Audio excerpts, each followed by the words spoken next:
Welcome to the Big Seance Podcast. I'm Patrick Keller of BigSeance.com, and this is a place for an open discussion on all things paranormal, but specifically topics like ghosts and hauntings, paranormal research, spirit communication, psychics and mediums, and life after death. So basically, anything that pops up in my paranormal world. The candles are already lit, so you might as well come on in and join the seance. Yvette Fielding has been crowned by many as Queen of the Paranormal, or even the Queen of the Night. But I have also seen articles that give her the title First Lady of the Paranormal, and I think I quite like that, actually. As most of my listeners are from the U.S., you no doubt know Yvette as the star of Most Haunted, a paranormal TV show which has been produced since 2002. In the last few years, if you're wondering where new episodes of Most Haunted are, all you have to do is go to YouTube because they're there, y'all. Go check it out. If you're a listener outside of the U.S., you may actually know Yvette originally from Blue Peter, which I had no idea what Blue Peter was. That's how American I am. And she was on Blue Peter from 1987 to 1992. And Blue Peter is a British TV show, which I understand to actually be the longest running children's TV show in the world. Yvette was the youngest presenter ever on that show. She even interviewed Princess Diana, so no biggie. Before Blue Peter, she was a young actress, and I'm sure she's still an actress. She's also an author of some exciting new young adult fiction, and a little birdie told me just recently that Yvette has an upcoming memoir next year. I'm super pumped. I can't wait to click pre-order. But of course, today I am absolutely honored and pumped to completely nerd out and talk to Yvette about Most Haunted, the paranormal in general, and the decades of work and evidence that she has contributed to the field of the paranormal. Yvette Fielding, welcome to the Parlor here at the Big Seance. Thank you so much, Patrick. It's very cozy in here, isn't it? I like it.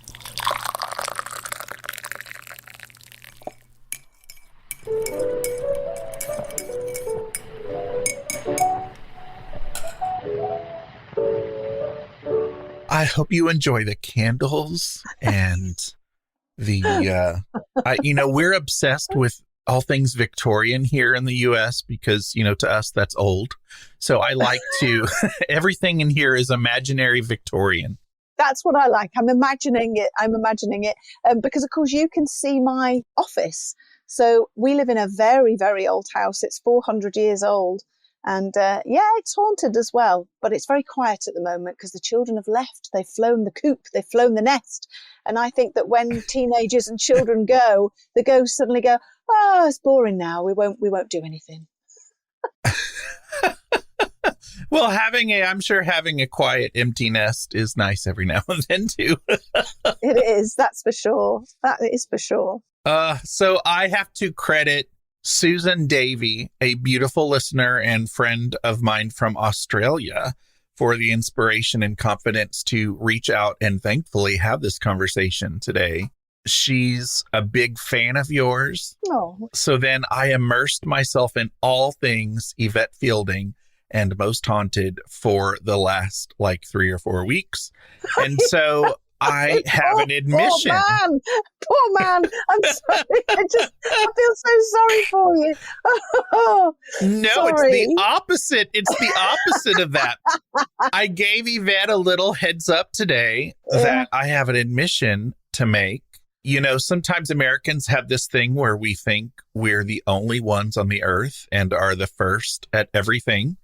And of course, that's ridiculous. I've known about Most Haunted, but I have to admit that the Saturday Night Live parody of the show is what usually popped in my head when someone mentioned Most Haunted. I never really watched the show and I knew your name, but until recently, I always credited the American show Ghost Hunters as starting what we know as paranormal TV. And Even after producing this podcast for almost 10 years, I was ignorant of the fact that Most Haunted was doing it in 2002, years before Ghost Hunters. And so I feel really silly that I was ignorant of that. I've also been listening to your podcast, Paranormal Activity. Oh, thank you. And I guess today I'm here to correct things. And now I'm a huge fan. Well, I'm just thrilled to be here, and I'm just so sorry that you had to trail through all my history and everything and my screaming. So I do apologize, Patrick. but I'm here now. Good. And I'm honored. I'm super honored. I get really OCD when I'm binging things, and I get annoyed when I can't find a particular season, or there's only a window of seasons that I have. And I don't know if that's from being in the States, but there are, I tried to get a pretty sizable chunk of samples from every season, which, oh my Jesus, is a lot. But there, I couldn't get it all. And then, of course, you have the live episodes and other special things. And I'm like, oh my gosh, I don't have time to get to it all before this interview, but I want to.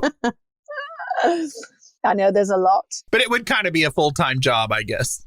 It certainly, I tell you, and it's still going on now. So I think it's on, I don't know if you have Pluto TV in the States, but it's a streaming service. Yes. So Most Haunted has its own channel on there with new episodes on.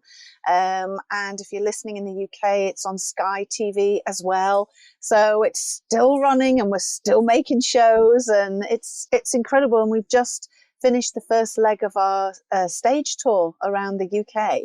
And we honestly thought, myself and my husband, who produces the show, Karl, we thought people aren't going to come to the stage show and watch Most Haunted. The show's 22 years old. What's going on? We couldn't believe it. We couldn't believe it. People were turning up in droves, and I think we had 2 theatres that was maximum capacity of 1,300 and odd people had turned up to watch the show. And I cried because I still don't believe it. I still can't believe that after all this time, people still watch the show and come and see the stage show and stuff. So I'm deeply, deeply, deeply honored, and don't ever take it for granted. It's just amazing to me. Well, so do you have another leg of the tour planned or in the works? Yes. So we start again. So we start again at the end of January, and we go right through till March, and then we have a break, and then we do from end of August right through until December again. And it's really tiring. In fact, I actually did hurt my shoulder because of all the hours I was in the passenger seat in the car, traveling for hours upon hours upon hours. And I was in so much pain. I thought, why is my shoulder hurting? I think because I'm hunched over like a fool. So I'm having to do all these stretches and things like that on just before I go on stage. So yeah, but it's really lovely meeting everybody when we get there, and we put the lights up in the auditorium, and we do a Ouija board session live on stage, and I choose members of the audience to come up and join me. And then we have a big screen, and I ask more volunteers from the audience to go backstage into a haunted area, and they're in night vision on the big screen investigating, and we cut to the stage to the night vision, which is really great, and people are really enjoying it. And we've had some amazing things. We did the Ouija board, and one woman got a car out of it. But if you want me to tell you more about that later, then I will. Absolutely. That sounds like something I want to circle back to, because I wouldn't mind the Ouija giving me a car. It would be kind of cool. You and your husband, shout out to Karl, by the way. He's fabulous. Oh, he's lovely. You do Most Haunted experiences too, right? Explain the experiences. Yeah.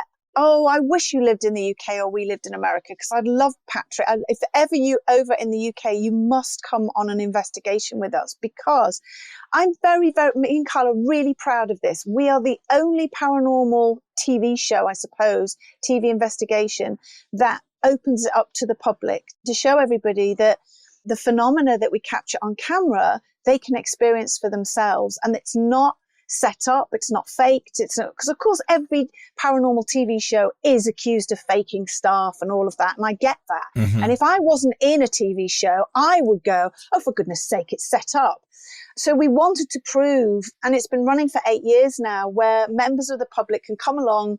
In fact, I'm going on one tonight. I'm going to Shrewsbury Prison, and it's a massive prison, and 100 people are coming. And we split them all up into small groups, and off we go and investigate different areas of the prison. And we get some amazing phenomena, and we invite people to bring their video cameras or recording equipment. And I think one of the last ones we did at Shrewsbury Prison, we had a science teacher and a religious studies teacher, and they were getting the knocking and the tapping underneath their feet. And they were on their hands and knees, and the science teacher was going, this is incredible. I can't come up with a logical explanation for it. They were underneath trying to see if there was anybody there with a broom banging on the floor. It was incredible. And I always invite scientists and journalists to come along on every investigation that we do, because I think it's really important for people to know that this is, you know, no matter what people on social media say, no matter, you know, what's gone down in the past, is that we are a real investigation team, and we stand by the legitimacy of our investigation. And I'm very proud of Most Haunted Experience, because I just think it's great that we can have members of the public come and join us. When you talk about that rapping and knocking on the floors and on the walls, I'm always imagining how spirits make that happen. Like you just mentioned, that guest was trying to figure it out. You know, do you imagine that they're standing next to you and like tapping on the floor next to you? Are they standing next to you tapping on the wall, or are they in the wall? Are they under the floorboards? Like, do you imagine how they make that happen? Because it happens a lot in your experiences. Yeah, and it got to the point where it was happening around myself and Karl at home. I'd be in the shower and it would happen under my feet. I'd be in the bath, it would happen in the bath. And the funny thing is, Patrick, I can't believe I'm telling you this, is that I actually got my kids and my husband and I went, stick your head in the bath. Look, stick your head in the bath. It's happening under the water, because I could only hear it when my head was under the water. And they were sticking their head in the bath going, oh my God, I can hear it. It's just the most funny but bizarre thing. And to me, what it is, it's them communicating, and they've told me through the knocking that it's them talking. And how we're hearing it is, I suppose, the closest thing you can get to understanding it is the noise that a plane makes or a rocket makes when it goes through the sound barrier, the sonic boom. So it's this high frequency, high vibration from the other side, and then whoosh, slowing down, and it comes out as a knock or a bang. Now, I've been after, you might be able to help me, Patrick, anybody listening, I've been after scientists for so long to come with me on an investigation and try and work out with some kind of machinery, some kind of device that can work out how these knockings, rappings and tappings are being made. And not only that, they're able to tap out messages. So I use, I call it a tapping board, and I will point to a letter at the alphabet. So what's your name? And then I will point to a letter and they'll bang on a letter. And I've had so many messages through from the other side telling us things about what happens when we die, what it's like when we die, all sorts of messages. And I want science to take this seriously, and they're not. And in a way, I think, well, because there's so many paranormal shows out there now, and some of them, you know, the scientists might just not believe. Ours might be one as well, where they just think, oh, we make it up for the camera. But I think that science should be taking this more seriously. I know that there are parapsychologists and there's departments in universities around the world, but I really think this knocking and tapping, this could be something so amazing that proves that we go on, that there is life after death. But we need science to take it more seriously. And that's why I keep inviting them on the show. And I know they think of me it's the mad woman. It's the mad woman again. Oh, come on, scientists, do something about it. Come on. I get really frustrated, as you can tell. I get what you're saying, though, that we kind of have this oversaturation of everybody having content and paranormal shows and on YouTube. And, you know, when you have that, you've got varying degrees of credibility in shows. And so those scientists have a lot to choose from if they're going to, you know, either go after someone or try to validate that something is real. I mean, it's all around us now. And, you know, you helped create that. Congratulations. I know I did. But, you know, it's really frustrating. And there's a very famous gentleman here in the UK who sadly passed away not long ago, who's a very good friend of ours and appeared on Most Haunted many times. His name was Paul O'Grady from Liverpool. And I used to get very upset when we were criticised, or we were, you know, somebody on social media who said, "Oh, it's faked, it's this, that, and the other." And I used to cry to him, and he used to say to me, "Yvette, you're never ever going to prove to everybody that ghosts exist. Now get a grip and get on with it." And that was it for me. It was just like, we're never going to prove. You're just not. There's always going to be naysayers, and I respect everybody's opinion. You know, I really, really do. And that's why I say with Most Haunted Experience, well, come and join me then. If you think what I'm doing is crap, fake, whatever, then come with me. And then I want to talk to you afterwards, after you've experienced, particularly the knocking and the rapping. That's what I find fascinating. And they do too, you know. So I love it so much. I'm so passionate about it. I really, really am. And I can get, if we could just find a science program or a university that could just take it more seriously, oh my God, I would love them forever. I'm always told it's money. That's every answer that I get when I ask a parapsychologist on this show. I'll give them the bloody money. I'll give them the bloody money. Get your ass over here. That's what. Come on, for the paranormal community. I agree. If we go back to 2006, how do you look back at the Saturday Night Live skit that parodied Most Haunted? I can't be the only American who that's one of the first things that pops in their head when, you know, you mention Most Haunted. Did you appreciate the nod to the show and your work? Oh my God, I loved it. I absolutely loved it. I thought it was the funniest, most wonderful thing.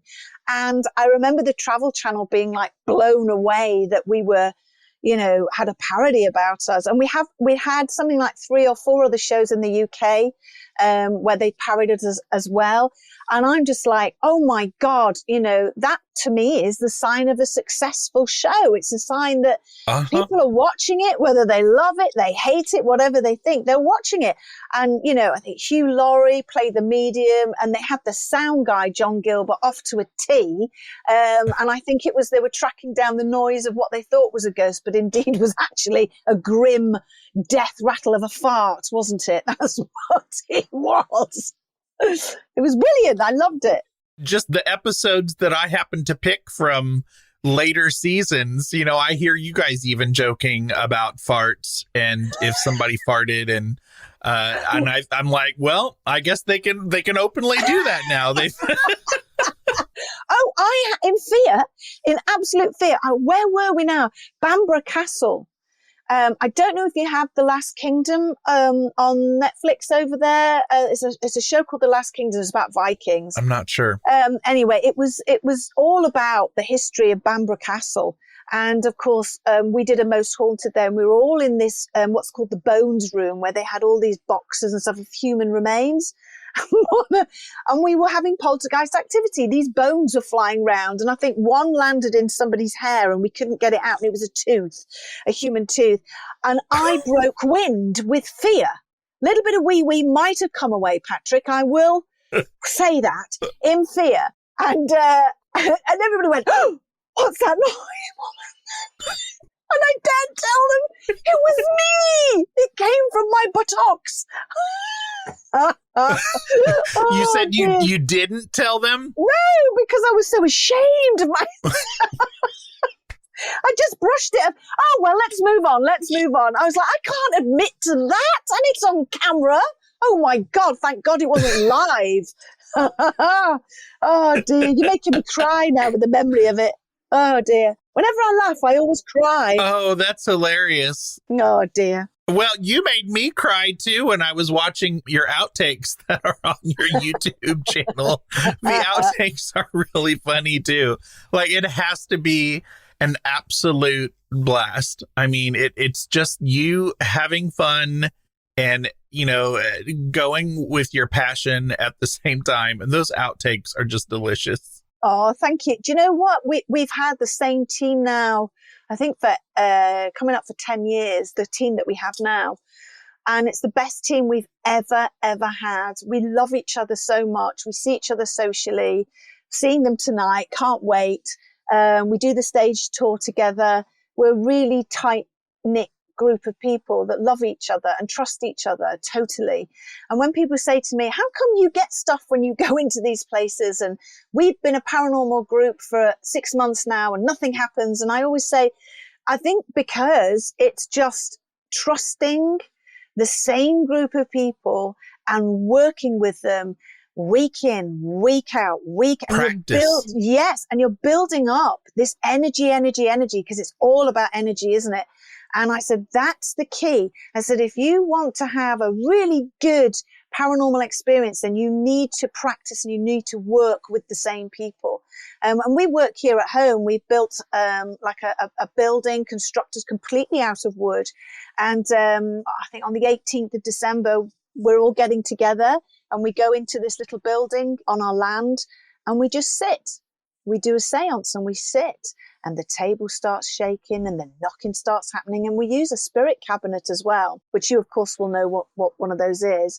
And we've had the most extraordinary phenomena using the spirit cabinet. You see, I'm a great believer in tying some of the Victorian ways of spiritualism and mediumship and paranormal activity. I love the way that they used to do things. So my friend's bringing the trumpet when she comes on the 18th, and it's wonderful. You have the trumpet in the middle of the table and you hear the trumpet making a note, and it's like, well, no one's blowing it, and it's just incredible. So I love the old-fashioned way of doing things because I think you get more phenomena that way.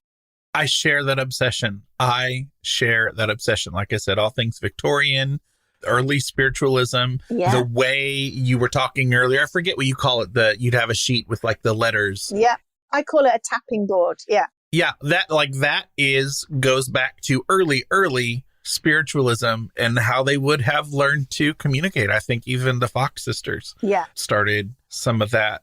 It's a shame about the Fox sisters because that was the first real recorded activity with the knocking and then tapping. And all the journalists were going crazy, weren't they, Patrick, going around there? And then they admitted they faked some. And that was devastating because they said they felt under so much pressure to deliver. And I was like, no. And I think that didn't help at all. But it's a real phenomena, isn't it? It's a lot of old cases, a lot of modern cases, and they all talk about this knocking and the tapping. Yeah, I've said for years when people completely write off the Fox sisters that, you know, I have no doubt that some things probably they were pressured to do things over the years. And when you're the first of, you know, any kind of obsession like that, I can't imagine the pressures they would have fallen under, but I do not think that we can write off everything. I mean, I just don't believe that. No, me neither. Yeah. So I can't help when I watch a lot of the episodes of Most Haunted to compare Most Haunted to American paranormal TV. And so I just have some thoughts here, some comparisons. And you know, obviously the first thing that jumps out to me is that you, with your husband, of course, it's almost like you're really lucky to have, you know, the situation you have because you seem to have way more control over what your show is. Therefore, you can really follow that passion. And like I said earlier, you're having so much fun. One thing that pops out to me when I watch it is that you and your other team members, you don't pretend to be braver than you really are. And an American paranormal TV show, everybody has to be, you know, nothing's going to affect me. And you have to put on this like fake shield, I guess. And with you all, when you're scared, you say you're scared, or I'm really scared right now. And I'm thinking, thank you. I want some realness. I want some realness. Yeah. It seems less staged, less produced.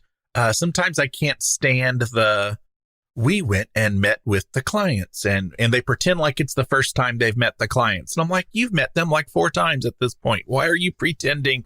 Like things like that, you know, have always kind of bugged me. There's fewer gadgets, which I think even though this was earlier but even later, there's fewer gadgets in the later episodes. And that's refreshing to someone who has only watched the American paranormal TV shows. I absolutely love that you always involve a parapsychologist or a skeptic, or, you know, I've heard you call him an open skeptic on the show. And I must say, I love Glen. I love Glen. And I love that you all can interact and have communications with each other.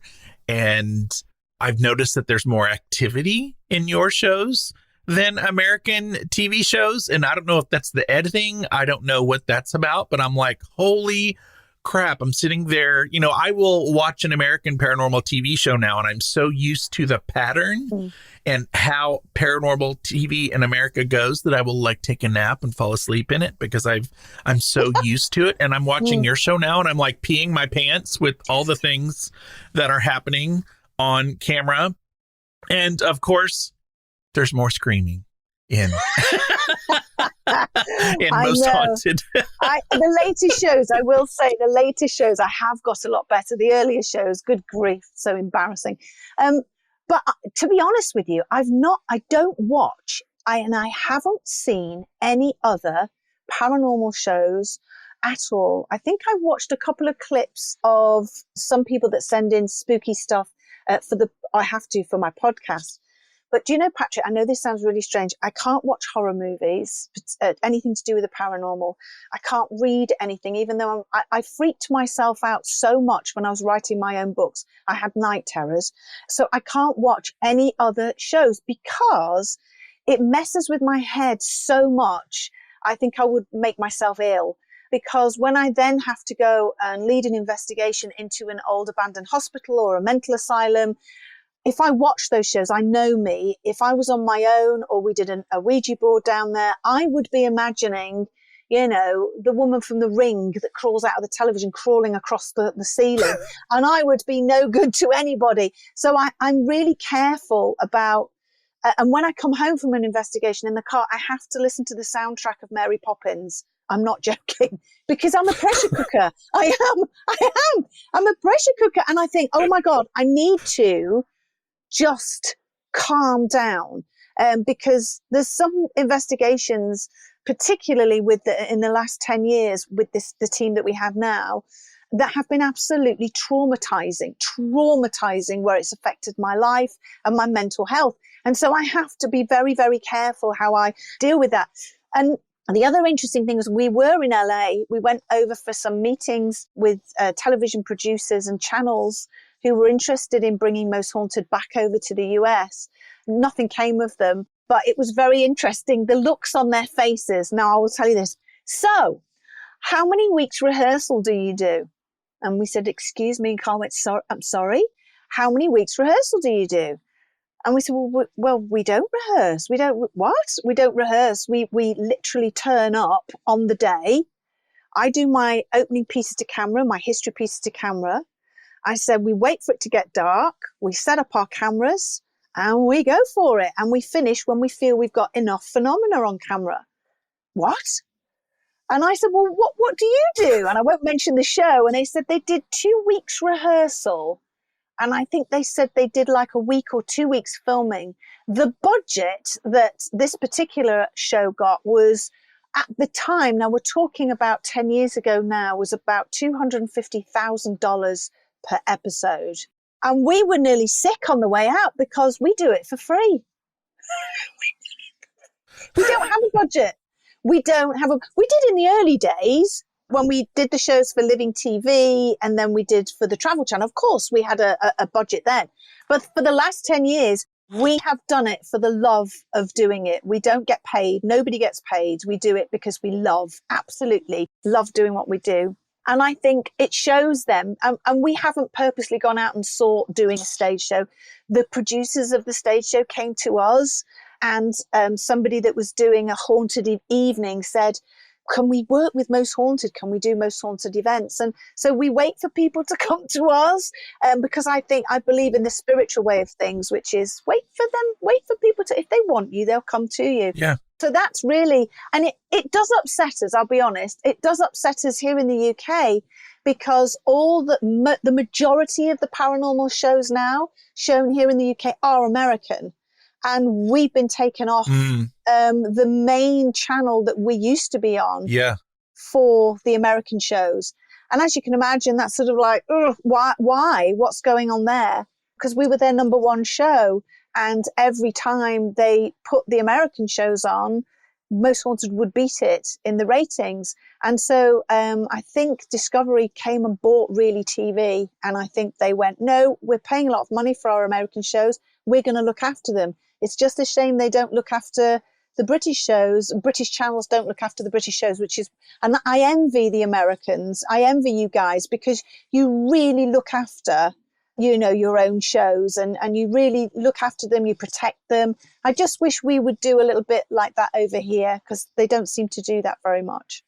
Well, I do have to say, for my American friends and listeners, who are many, I know I'm not the only one who is tired of the pattern that paranormal TV has kind of gotten in this rut of this pattern in a certain staged thing. And I don't know that it's necessarily rehearsal, but yes, spending like a week at the location, getting all the professional B-roll. And I've heard that in paranormal TV, they'll send out scouts first to drive things up and get activity started, and then send a crew in and things like that. Oh, I've heard all kinds of things. Wow. But I want my American friends to, if you have not checked out Most Haunted, I imagine that I'm not the only one that's going to feel like it's very refreshing to see this, for us, maybe a new style, even though it was the original style of just clean video and watching what happens, Well, that's very, very kind of you. Like I say, don't get me wrong. I mean, I love American TV, and but I'm too scared to watch the American paranormal shows or any paranormal show. So I couldn't really tell you what happens on there or who's in them. But I tell you what I do, because obviously the fans of the show are I mean, they are the most important thing with Most Haunted. They're the people that keep it going. And so when we do these events like tonight, we have cups of tea with them. We'll sit and chat with everybody, and they will say to me things like, what do you think of this show? Or watch it? And I'll say the same answer. I don't watch them. And I'll say, but what do you think of them? What would you like to see more of on these TV shows? What don't you like? What do you like? What don't you like about Most Haunted? What would you axe? What would you get rid of? I think that's so important when you can talk to the people that are sitting watching at home. And a lot of these TV shows and producers, sorry to say this, but they can treat the audience, the people that are sat there watching this stuff, as idiots. And we're not idiots. Do you know what I mean? I can sit there, which I don't, but I can sit there and watch, let's say, for instance, a TV program on, I don't know, antiques. And it's the way that it's shot, and it's the way that the voiceover. And so let's go over and talk to June now. And it's like, don't be so condescending and don't talk to me like I'm a child. And that's what I get so angry about. And I think, don't treat the audience like they're silly or stop it. And that's something we try very hard. I mean, I'd be mortified, but that's one of the things the fans will say, that you just say it like it is. You like the history and get and be real, which is what we are, I mean, we have 76 shows on the shelf in a big container here. They've never seen the light of day because they're so bloody boring. They're so boring because nothing has happened. And we daren't show them because it's like, but it's the truth.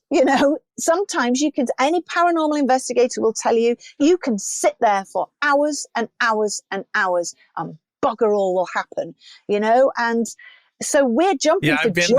There. Yeah, it is. It's so frustrating. And then when we do the theatre show and we're doing the Ouija board live on stage, and of course I talk about energy. If you've got somebody, a group of people that I choose from the audience and I think they've got good energy, they'll sit around and it only takes one person to have told the porky and said, yes, no, I'm a believer. I really want to be doing this. And the glass will not move, or it won't go anywhere, or it won't make any sense. And at the end of the show, I had one person say, Yvette, I'm so sorry, I lied.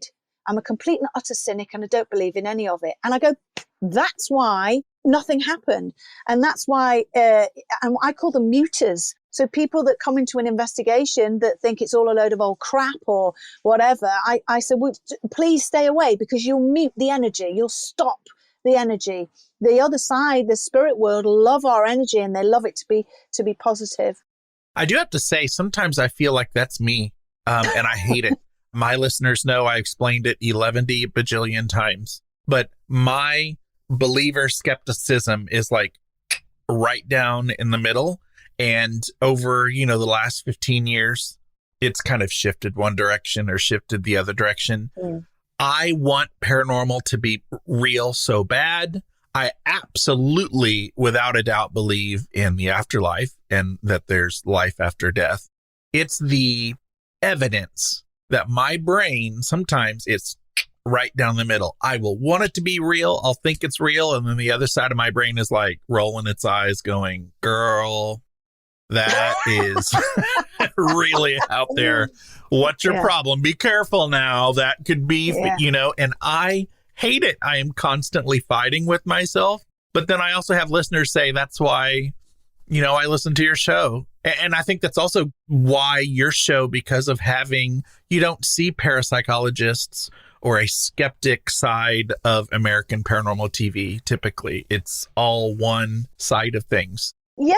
I think that's so important to have, an open-minded skeptic or a parapsychologist on any paranormal investigation. You need that. I think that's absolutely so important. And I would like I said, if we lived in the same country, the same state, I'd be dragging you off to an investigation, because it's so important to show you and for you to go, right, well, there's not a draft in the room. I checked the pipes earlier. I did this. I did that. Oh my God, there's no logical explanation for this. What could it be? And Glen Hunt, who I love dearly, we've had some great rows, really good, healthy rows about the paranormal and I just love that. But it's so funny because when me and Glen go off together to do an investigation of a cellar of a haunted house somewhere, everybody else jokes and goes, well, nothing will happen there. Because Glen is again, it's that energy where he is muting the energy. So if you have the believers all together, like in our case, we'll have Stuart, Greg and Glen. Oh my God, all hell will break loose. Because Karl says to me, he says, I don't doubt for 1 second, he said, that nothing will happen. I know as soon as I walk into this location, it's going to kick off. He said, you have to have that 100% belief that something will happen. If there's 1% of a doubt, 0.5% of a doubt, he said, that's it. It won't happen. And you see, because Glen and yourself have that, and I have that logic, which I think is really healthy and the right way to be, things will happen, but they won't happen on the bigger scale of, like, for instance, Karl and Stuart and the sound guy, John Gilbert, getting very badly cut. And poor John Gilbert had his leg cut so badly, he had to have stitches in it because you could see the bone. And I resigned from Most Haunted when that happened because it was just so scary. It was the first time I'd ever seen or thought that a ghost could hurt you, So I love Glen, and I think it's really important, like you say, to have people like yourselves in an investigation. There are 2 episodes that stand out from my binging in the last month, and they will probably stand out in my mind forever. And it sounds like a joke, and I told you earlier it seems silly, but have changed my outlook on what paranormal TV for sure can be and paranormal experiences. And Those are the Accrington Police Station and Courts. Oh, right. Nearly made me pee my pants just watching. And I don't think I've ever seen a paranormal investigation that captures so many things on video that are mind-blowing, but also just the intense that there was no way to, I could sense the frustration from you and especially, Karl and the other cameramen trying to, even before the investigation started, trying to follow it all. And it was just not possible, but it also made really good TV. It's like completely mind-blowing. And then obviously it won't be a surprise to you probably to hear me say 30 East Drive. Mm-hmm. That investigation is just, I don't know if Americans necessarily know that story. I know it's huge there probably. And I know this is probably way too big of a question, but what are your memories of those two experiences? So let's start with East Drive. So 30 East Drive in Pontefract in Leeds in the north of England. Very famous haunting there. I won't go too deep into it, but a family had lived there. Nobody had been able to live in it after they left in the 1970s. And there's a very dark negative entity that resided in this house but seemed to target the teenage girl, Diane, to the point where she was, pulled up the stairs by her hair. She was throttled. It was just horrendous, just green gunk coming out of the taps and all sorts of things, horrible noises, growling. And it was very, very negative. And there is a film about it called When the Lights Went Out, which is it's a British movie based on that case. So if you fancy giving that a watch, again, I couldn't watch it. I remember seeing it. Oh, there you go. So that's 30 East Drive. So we went there and it changed. It really did upset me because it was such a dark, evil force in that house. And you changed. Almost left early, right? Oh, God, yeah. Because it was when the carving knife appeared in between the cushions of the chair, the sofa. That's when we thought, hang on a minute now, this is getting really evil. And somebody could get very badly hurt. We had the EVP machine running and the voices that were coming out. It was just things from a horror movie. It was deep, guttural. Can I swear? Am I okay to swear or not? Or you can bleep it out. Please do. It'll be bleeped, but I love bleeping. Okay. So it was things like, fuck you, get out, in this horrible voice. And I got the tapping board out and I thought, right, I need to find out who this person is. And he tapped out his name was Carl Anthony. He gave me the date that he resided there. I can't remember what the date was. But it was very interesting because it tied in with the history of the location. Before these houses were built, there was an old monastery. And there was a monk there or a priest there. I think it was a priest. And the villagers, the locals, didn't like him because he was doing things to little children that he shouldn't have been doing. So the locals captured this priest and killed him and threw his body down the well. So when they were building this new housing estate, they came across the well and the sort of foundations of a monastery. They found human bones at the bottom of the well, and they also found a signet ring, and inside the signet ring was the insignia of the monastery. So we knew then it was all tied up, but we never got a name. Anyway, this Carl Anthony tapped out that was his name. He gave us the date of when the monastery would have been there, so it all tied in. And he was just happy being there and happy terrorizing people, particularly young people. Hence why Diane that lived in the house was attacked. We did a trigger object, which I found absolutely fantastic. There were little ping pong balls and we put them in one of the bedrooms and we put a locked off camera on it. Now, it was a very hot day, so there was no drafts, there was no breeze, there was nothing. It was a very still day. There were no windows open in that particular room because we were aware we had the trigger object of ping pong balls. And if you look at the footage, you can see the ping pong balls move in one direction and then they move in another direction. And I loved that. But in the actual program, you can hear what sounds almost like a growl or something on the microphone of the camera, on the locked off camera when there was nobody in the room. So again, that was really freaky. I think Karl collapsed. And then the worst bit came was when we were downstairs, we all heard a massive bang, which scared us. We were being pelted with all sorts of objects in the house as well. Picture frames. Pointy, cornery picture frames. Picture frames. Pounding people on the head. Yes, I know. And crucifixes coming off the window, the curtains in the window being bashed as if someone on the other side was bashing them. It was just bizarre. And then we all ran upstairs to discover that Stuart, I only found this out recently. They both screamed, Karl and Stuart, in this bedroom. And Stuart, I thought, had dropped a 30,000-odd camera. We'd bought this camera years and years ago. We were like, no, it's a really precious camera.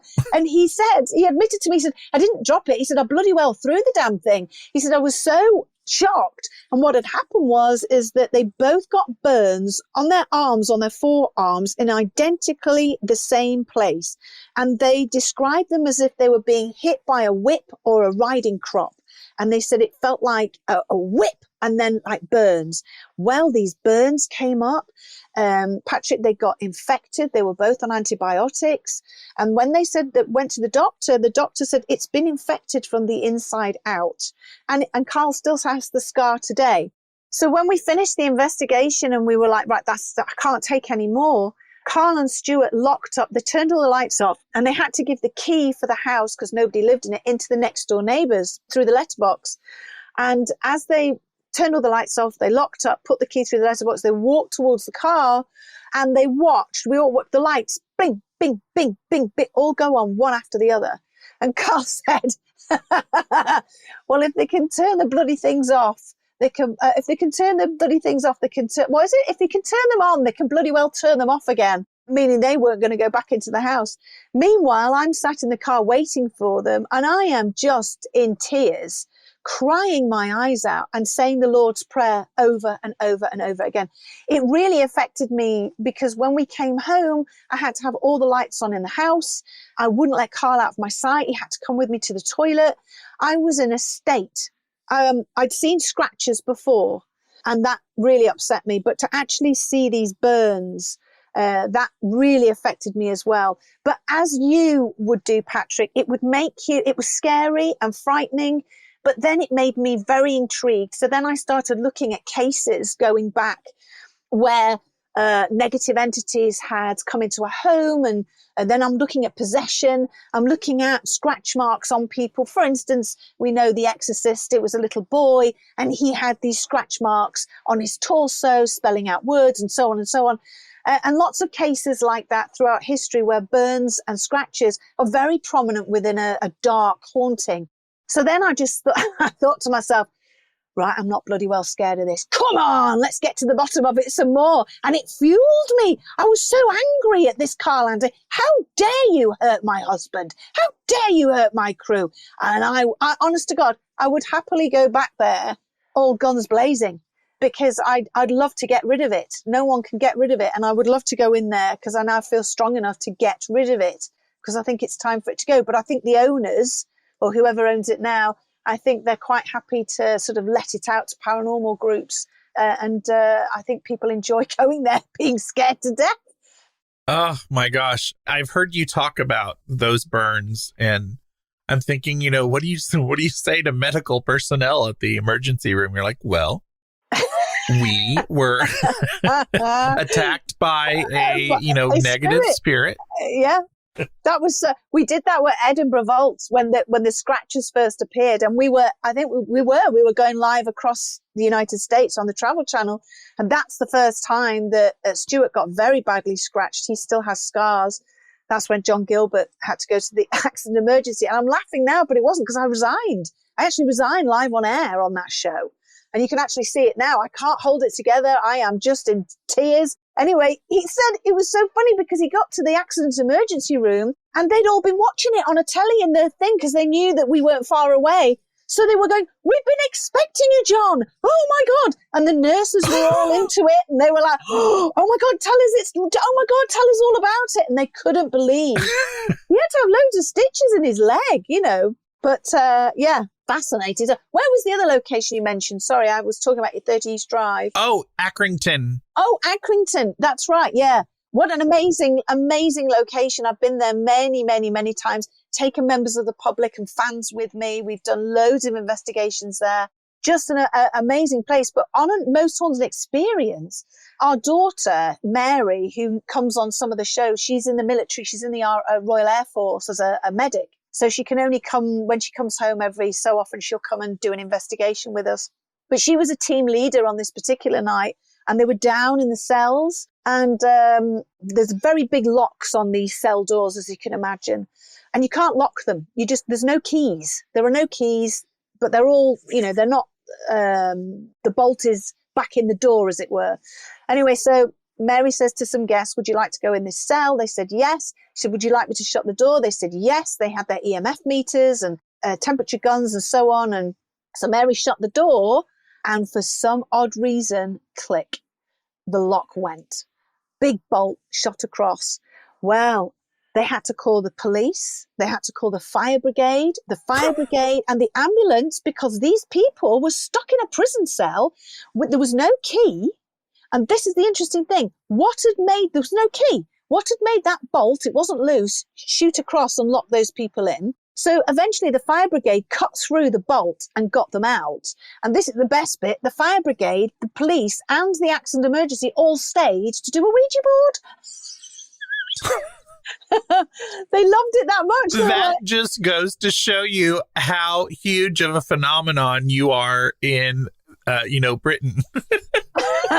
I know it was absolutely crazy, and it made the newspapers over here in the UK, because in the local newspapers here near where it happened in Manchester, and people were just like, "Oh my God, how did that happen?" But it just shows you, it can be quite a scary occupation and a bit dangerous as well. So you have to be careful. Well, I am going to give you the opportunity to give me any of your final thoughts and, talk about any of your books or your memoir coming out or anything you want to leave us with. But I want to talk to producers of American Paranormal TV. I want to see a crossover with Most Haunted and some American paranormal shows, or I want to see Yvette guest on paranormal shows in America. I think it's time for that. I don't know why the hell that hasn't happened. I would love that. I would love that. But maybe wouldn't that be amazing? I know, but maybe some of the other paranormal groups on their shows would, because I'd be like, what do you mean rehearsal? We don't rehearse. What do you mean? No, we don't do that. We just go in and we do it. Stop it. Stop rehearsing. Rehearsing what? There's nothing to rehearse. I would just like to leave on this point, which is, just before I started Most Haunted, I didn't believe in life after death. I really, really didn't, Patrick. And it really affected my life, where I thought, oh my gosh, when I'm dead, I'm dead. And I'm never going to see the trees, the sky, nothing. It's just going to be blackness. How absolutely awful. And it really affected me. So I started doing Most Haunted. And I can now say, in my humble opinion, hand on heart, there is life after death. We do go on. And the messages that I've had through from the other side, particularly my father, who passed on about 17 years ago, the messages that come through from him and other spirits telling us about what it's like, where we go, what happens, and so on. I just have been so comforted by that. And I like to share that story and my experiences with people and say, you will see your loved ones again. You will be with them again, and they'll be there to greet you when it's our time, when it's your time. They just will. And it's a beautiful place. And whenever I ask them, give me a word to describe what it felt like when you left your body and you are where you are now. Can you just give me one word? And there's various words that come out, but the main one, the most popular one they use is bliss or blissful. And I think that's a beautiful word to sum up. Blissful is a beautiful word to sum up exactly how you feel when you cross over. So take heart, you will see your loved ones again without a doubt. And I just wanted to end on that. Yvette Fielding, you rock. This has been an honor. Thank you. No, thank you, Patrick. Amazing man. For show notes, including links to anything we may have mentioned in this episode, visit bigseance.com. And you can continue the discussion and hang out with a great community of Paranerds by joining us in the Big Seance Parlor on Facebook. Want to hear your voice in a future episode?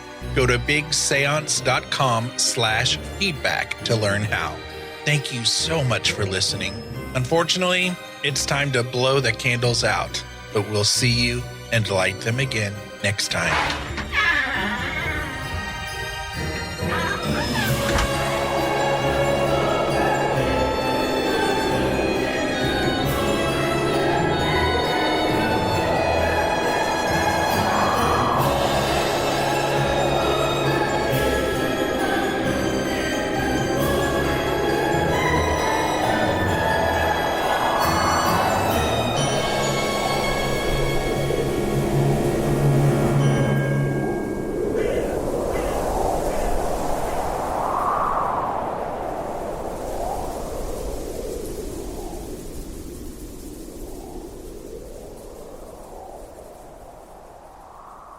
Thank you to the following super Paranerds who support the show at patreon.com/big seance.